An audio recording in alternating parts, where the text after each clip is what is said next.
નમસ્કાર ધોરણ 6 ના વહાલા વિદ્યાર્થી મિત્રો, કેમ છો બધા? મજામાં જ હશો? કેમ કે તમે તમારી પોતાની જ યુટ્યુબ ચેનલ ઓશિયન ઓફ નોલેજની અંદર અભ્યાસ કરી રહ્યા છો.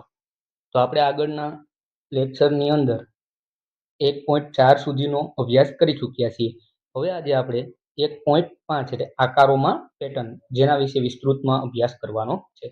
જો બાળકો હજી સુધી તમે આપણી ચેનલને સબસ્ક્રાઇબ ના કરી હોય તો સૌથી પહેલા ચેનલ સબસ્ક્રાઇબ કરો, જેથી તમને આવા જ ઇન્ફોર્મેટિવ વિડીયો મળતા રહે. જોઈએ આગળ આકારોમાં પેટર્ન. એમાં આગળ કીધું છે, ગણિતમાં જોવા મળતી અન્ય મહત્વપૂર્ણ અને મૂળભૂત પેટર્નો એ આકારોની પેટર્ન છે. આની આગળ આપણે એવું શીખ્યા હતા, આ જે આકારોની પેટર્ન છે એની જગ્યાએ આપણે કેની પેટર્ન શીખ્યા હતા? તો કે નંબરની પેટર્નો છે એ આપણે જોયું હતું, બરાબર. અને એ ખૂબ જ મહત્વની પેટર્ન હતી. અને આ પણ એક મૂળભૂત પેટર્ન છે. એ શેની પેટર્ન છે? એ આકારોની પેટર્ન છે. આ આકારો 1, 2 અથવા 3 પરિમાણો એટલે કે 1D, 2D અથવા તો 3D અથવા તો વધુ પરિમાણો હોઈ શકે છે. ગણિતની જે શાખા આકારોની પેટર્નનો અભ્યાસ કરે, બરાબર, આકારોની પેટર્નની અભ્યાસ કરતી શાખા તેને શું કહેવામાં આવે? ભૂમિતિ. બરાબર, આકારોની પેટર્નની શાખાનો અભ્યાસ કરતી શાખાને શું કહેવાય? તો કે એને ભૂમિતિ કહેવાય. હવે આકાર શ્રેણીઓ એ ગણિતશાસ્ત્રી દ્વારા અભ્યાસ કરતી આકાર પેટર્ન એક મહત્વપૂર્ણ પ્રકાર છે. નંબરની પેટર્ન જે હતી, બરાબર, સંખ્યાની પેટર્ન, એ પણ મહત્વપૂર્ણ હતી. એવી જ રીતના આકારોની પેટર્ન પણ છે, એક મહત્વની પેટર્ન છે. ગણિતમાં અભ્યાસ કરવામાં આવેલી કેટલીક ચાવીરૂપ આકાર શ્રેણીઓ કોષ્ટક 3માં દર્શાવેલી છે. હવે જે આ તમારું કોષ્ટક 3 છે, આકાર શ્રેણીઓના ઉદાહરણો આપેલા છે, બરાબર. તેનો અભ્યાસ હવે આપણે કરવાનો છે. એની પહેલા જોઈ લઈએ વિચારો અને શોધો. એમાં તમને પહેલો પ્રશ્ન કીધું છે, શું તમે કોષ્ટક 3ની દરેક શ્રેણીમાં પેટર્ન ઓળખી શકો છો? તો જોઈએ, પહેલું તમને આપ્યું છે, બરાબર. એમાં શું કીધું છે? તો આ પહેલી એક લાઈન, 2 લાઈન અને 3 લાઈન. આમાં ટોટલ કેટલી લાઈન છે? 3 લાઈન છે. અથવા તો જો આપણે ખૂણા ગણીએ તો 1, 2 અને 3. આમાં 1, 2, 3 અને 4. અહીંયા 4 છે. આમાં 1, 2, 3, 4 અને 5. અહીંયા 5 છે. અહીંયા 1, 2, 3, 4, 5 અને 6. એવી રીતના આગળ 1, 2, 3, 4, 5, 6 અને 7. અહીંયા 1, 2, 3, 4, 5, 6, 7 અને 8. 8 છે. 1, 2, 3, 4, 5, 6, 7, 8 અને 9. અહીંયા 9 છે, તો અહીંયા ઓબ્વિયસલી કેટલા હશે? 10.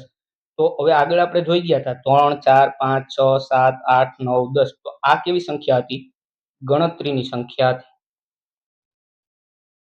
બરાબર, જેને આપણે કહેતા હતા અંગ્રેજીની અંદર કાઉન્ટિંગ નંબર, બરાબર. હવે ત્યારબાદ બીજી વાત કરીએ તો આમાં કેટલી લાઈન છે? તો કે એક. આમાં 1, 2 અને 3.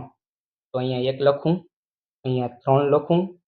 આમાં કેટલી છે? 1, 2, 3, 4, 5 અને 6. તો અહીંયા કેટલા આવશે? 6.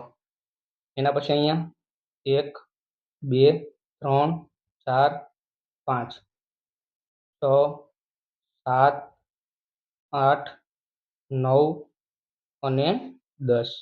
અહીંયા કેટલા આવશે? 10. એના પછી આમાં 1, 2, 3, 4, 5, 6, 7, 8, 9, 10, 11, 12, 13, 14 અને 15. એટલે અહીંયા કેટલા છે? 15. તો જો એકમાં કેટલા એડ થયા? એકમાં કેટલા એડ થયા? તો કે +2. પછી અહીંયા કેટલા એડ થયા? +3. એટલે 6 થયા. 6 માં પ્લસ કેટલા થયા? 4. એટલે 10 થયા. 10 માં પ્લસ કેટલા થયા? 5. એટલે કેટલા થયા? 15. તો આને આગળ આપણે જોતા હતા એમાં કઈ સંખ્યા કહેતા હતા? 1, 3, 6, 10, 15. તો આને કહેતા હતા આપણે ટ્રાયેંગલ નંબર, ત્રિકોણીય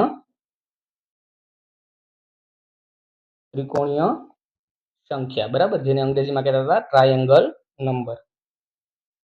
ત્યારબાદ આગળ જોઈએ, આ 1, અહીંયા 1, 2, 3, 4,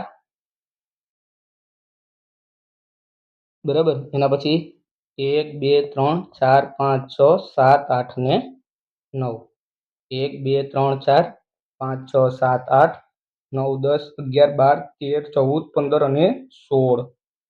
અહીંયા 1 2 3 4 5 6 7 8 9 10 11 12 13 14 15 16 17 18 19 20 22 23 24 અને 25. તો તમે ડાયરેક્ટ કહી શકો આ 1 નો સ્ક્વેર થયો, આ 2 નો સ્ક્વેર, આ 3 નો સ્ક્વેર, આ 4 નો સ્ક્વેર અને આ 5 નો સ્ક્વેર. એટલે આ બધા છે એ શું છે તો કે વર્ગ સંખ્યાઓ જોવા મળી. આગળ જોઈએ. 1 1 2 3 4 1 2 3 4 5 6 7 8 9. અહીંયા 1 2 3 4 5 6 7 8 9 10 11 12 13 14 15 અને 16. અહીંયા 1 2 3 4 5 6 7 8 9 10 11 12 13 14 15 16 17 18 19 20 21 22 23 24 અને 25. તો આમાં પણ ડાયરેક્ટ તમને શું જોવા મળે? આ 1 નો સ્ક્વેર, આ 2 નો સ્ક્વેર, આ 3 નો સ્ક્વેર, આ 4 નો સ્ક્વેર અને આ 5 નો સ્ક્વેર. તો હવે આ જે સ્ક્વેર છે પણ દેખાય તો ત્રિકોણ જેવું છે. તો જો આમાં તમને ખબર પડશે. જો કઈ રીતના થશે, અહીંયા 1, પછી અહીંયા 1 પ્લસ આ કેટલી લાઈન છે? 1 2 અને 3 3 એટલે 4 મળ્યા. બીજું અહીંયા 1 પછી 1 2 3 એટલે પ્લસ 3, પછી 1 2 3 4 અને 5 પ્લસ 5. અહીંયા 1 પ્લસ 3 પ્લસ 5 અને લાસ્ટમાં કેટલા છે? 1 2 3 4 5 6 અને 7 પ્લસ 7 એટલે 16 થાય. એવી રીતના અહીંયા 1 પ્લસ 3 પ્લસ 5 પ્લસ 7 પ્લસ કેટલા થશે? 9. એટલે જે એકી સંખ્યા એટલે કે ઓડ નંબર છે એને તમે એડ કરતા જાઓ તો શું મળતું જાય? વર્ગ મળતો જાય. આવું એક આપણે આગળની એક સિક્વન્સમાં પણ જોયું હતું. બરાબર. ત્યારબાદ અહીંયા જે આપેલું છે એમાંથી આ બને, આની અંદરથી આ બને, આની અંદરથી આ બને. જો કઈ રીતના બનશે? આ એક સીધી લાઈન છે એની અંદર તમે આવું કરી દો એટલે તમને આ ત્રિકોણ જેવું મળે. પછી આની અંદરથી આ બને તો એમાં પણ કેવું કરશે? જેટલી સીધી લાઈન છે એની અંદર તમારે આવી રીતના બતાવી દેવાનું.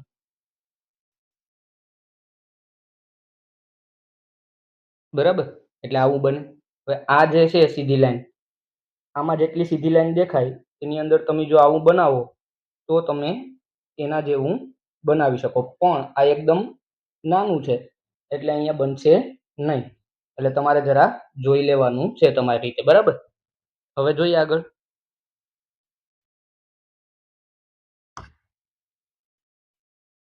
એટલે આ પહેલા પ્રશ્નનો જવાબ આપણને મળી ગયો. હવે પ્રશ્ન 2, તમારી નોટબુકમાં કોષ્ટક 3 ની દરેક શ્રેણીને ફરીથી દોરવાનો પ્રયત્ન કરો. શું તમે દરેક શ્રેણીમાં પછીનો આકાર દોરી શકો છો? શા માટે અથવા શા માટે નહીં? દરેક શ્રેણી પછી તમારા પોતાના શબ્દમાં વર્ણવો કે શ્રેણીમાં આકારો બનાવો માટેનો નિયમ અથવા પેટર્ન શું છે? તો આ પ્રશ્ન તમે તમારી જાતે કરી અને આપણા વિડીયોના ડિસ્ક્રિપ્શનમાં વોટ્સએપની ગ્રુપ જે છે એની લિંક આપેલી છે. તો ત્યાં જઈ અને વોટ્સએપ ગ્રુપની લિંકમાં જોઈન કરી અને તમારે આ પ્રશ્ન સોલ્વ કરી અને મને ફોટો મોકલવાનો છે બાળકો. તો આજના લેક્ચરમાં એટલું. આગળના લેક્ચરમાં આપણે 1.6 નો વિસ્તૃતમાં અભ્યાસ કરશું. તો થેન્ક યુ વિદ્યાર્થી મિત્રો. જો તમને વિડીયો પસંદ આવે તો વિડીયોને લાઈક કરો, તમારા વિદ્યાર્થી મિત્ર સુધી શેર કરો અને આપણી ચેનલને સબસ્ક્રાઈબ કરો.